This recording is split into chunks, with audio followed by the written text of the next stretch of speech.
বিসমিল্লাহির রহমানির রহিম। আলহামদুলিল্লাহ, আমি আপনাদের সামনে নতুন একটা ভিডিও নিয়ে এসেছি। সেটা হচ্ছে আলু মাংসের কাবাব। দেখুন, যদি ভালো লাগে তাহলে আমার চ্যানেলটাকে ফলো করবেন। এই যে তেল দিচ্ছি, এই যে কাবাবের মাংসটা দিয়ে দিলাম,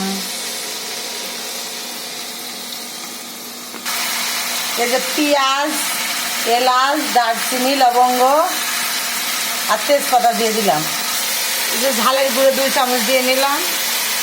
দেখুন আপনারা, হলুদের গুঁড়া দিয়ে দিলাম, লবণটা দিয়ে দিলাম, আদা দিলাম 1/2 চামচ, জিরা দিলাম অল্প একটু, অল্প তো কাবাবের মাংসের জন্য অল্প অল্প করে মশলা দিলাম। এই যে একটু রসুন দিয়ে দিলাম, এই যে আলু একটু দিয়ে দিলাম।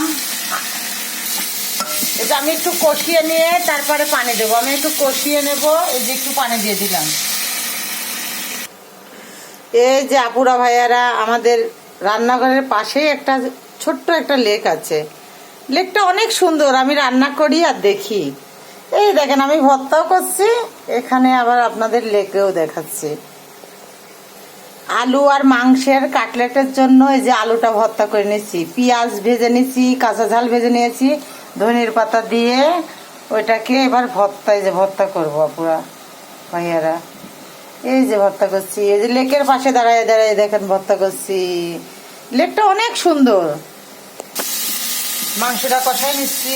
এই যে দেখেন, এই যে আমি মাংসটা খুলে ফেললাম। দেখেন মাংসটা হয়ে গেছে। এই যে আমি ডিমটা ভেঙে নিলাম বাটির ভিতরে।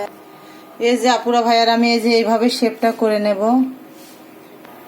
এই যে আমি এইভাবে দিয়ে নিচ্ছি।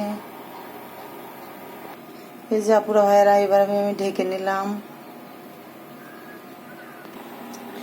এই যে আপুরা ভাইয়ারা, ডিমের ভিতর দিয়ে দিলাম এটাকে।